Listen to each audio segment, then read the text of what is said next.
Hello everyone, welcome back to India hub. मैं हूं ऋतिक शाह। अब आपने रिसेंटली सुना होगा पाकिस्तान के फॉरेन मिनिस्टर बिलावल भुट्टो ने पर्सनल अटैक किया है हमारे प्राइम मिनिस्टर मोदी जी के ऊपर, जिसकी वजह से दिल्ली और भारत के कुछ और जगहों पर भी बहुत सारे प्रोटेस्ट हुए हैं। दिल्ली में पाकिस्तान की जो हाई कमीशन है उसके सामने भी इस तरह के प्रोटेस्ट हुए हैं। तो हम जानेंगे कि असल में हुआ क्या था। ये जो बहुत सारी न्यूज़ आ रही है कि जयशंकर सर ने पाकिस्तान को ये कहा और उसके जवाब में पाकिस्तान ने ये स्टेटमेंट रिलीज़ किया, तो असल बात क्या है।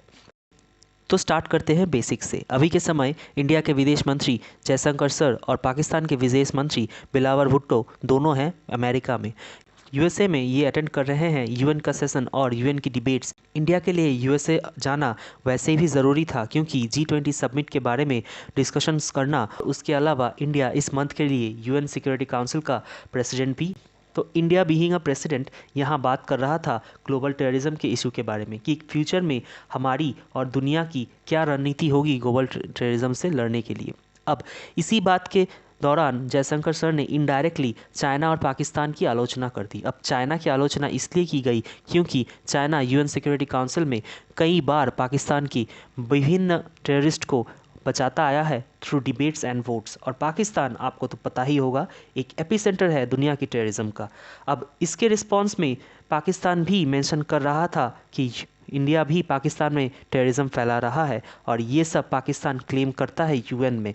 और कश्मीर का इशू भी उठाया गया था, बट ऑफ कोर्स इस क्लेम्स को किसी ने सीरियसली नहीं लिया।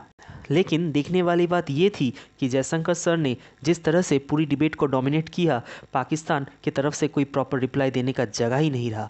एक समय पर जयशंकर सर ने दिव्य अस्त्र निकाल लिए। फर्स्ट टाइम जयशंकर सर ने यूएन में लाइव मेंशन किया था कि ओसामा बिन लादेन दुनिया का एक समय का सबसे बड़ा टेररिस्ट कहाँ मिला था, पाकिस्तान की अबोटाबाद में। आप देख पाओगे स्क्रीन पे वो गढ़ जहाँ ओसामा बिन लादेन दुनिया से छुपकर, अमेरिका से छुपकर कंफर्टेबली रह रहा था। दुनिया को लगता था कि किसी गुफा में छुपा होगा, अफगानिस्तान में छुपा होगा। यूएस के सोल्जर्स अफगानिस्तान में मर रहे थे बिन लादेन को ढूंढने के लिए।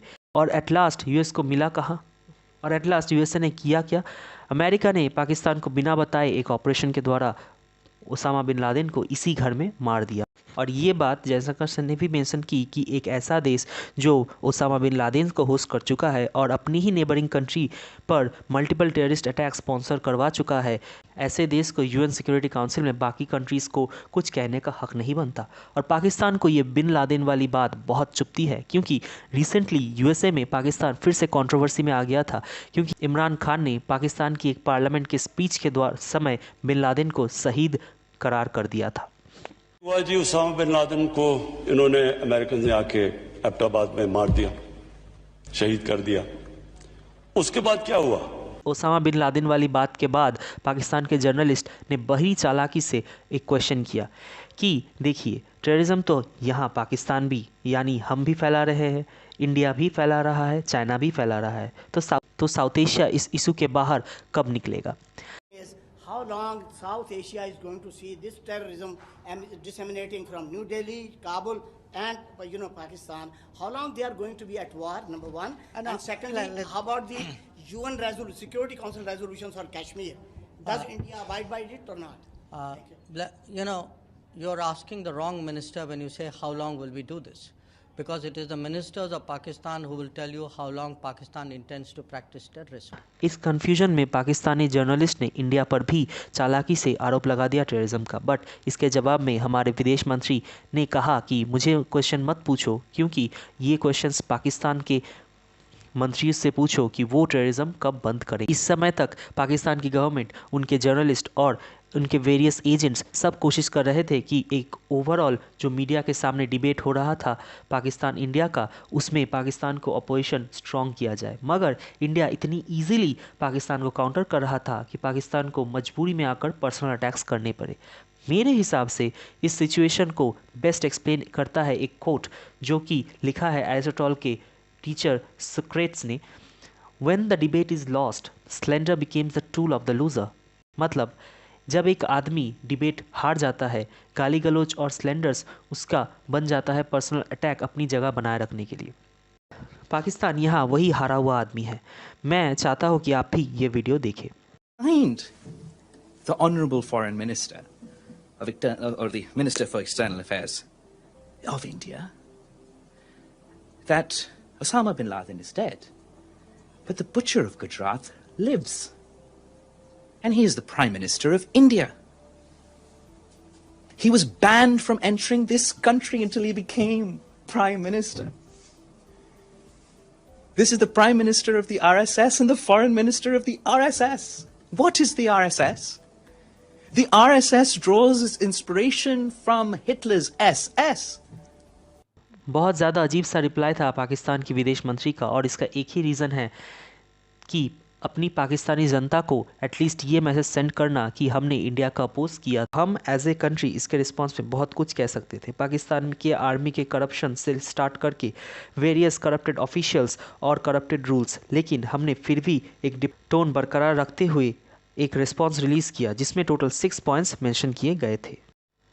इन 6 पॉइंट्स में कहा गया है पाकिस्तान ने काफ़ी लो कमेंट्स किया है पर्सनल अटैक्स कर, और पाकिस्तान भूल चुका है कि आज 16 दिसंबर है जो इंडिया और बांग्लादेश सेलिब्रेट करते हैं पाकिस्तान के बांग्लादेशी बंगालीज़ और हिंदूज़ के खिलाफ करने वाली जेनोसाइड का अंत होने के अवसर पर। और भी कहा गया है कि पाकिस्तान के विदेश मंत्री जो अनसिविलाइज्ड बिहेवियर कर रहे हैं वो ये सिंबलाइज करता है कि पाकिस्तान अपनी ही कंट्री पे टेररिज्म कंट्रोल नहीं कर पा रहा है।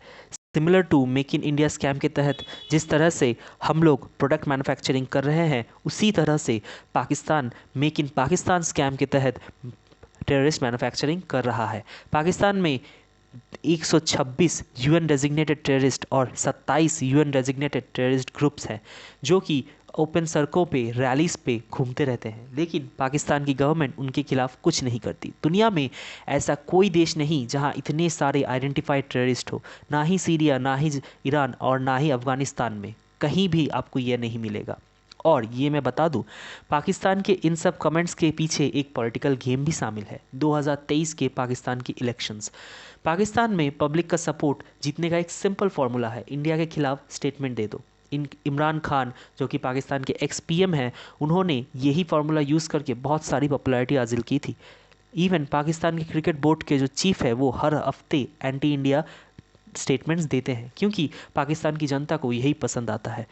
तो जैसे जैसे 2023 के इलेक्शन सामने आएंगे, पाकिस्तान के सारे नेता विद इन कंट्री और outside of the country anti India statements देते हुए पाए जाएंगे। बट हमारे भारत के लिए ये इम्पॉर्टेंट है कि जब पाकिस्तान ऐसी बात यूएन में करे तो हम एज ए कंट्री उस बातों का प्रॉपर कैटेगोरिकली रिप्लाई करते रहे। तो ऐसे ही रोज़ के खबरों के लिए चैनल को सब्सक्राइब करना मत भूलिएगा। अगर आप यूपीएससी एग्ज़ाम में सही से प्रिपरेशन करना चाहते हैं तो फॉलो करते रहिए मेरे चैनल को, और एग्ज़ाम्स के लिए रोज़ की ताज़ा खबरें सुनते और जानते रहिए हमारे साथ।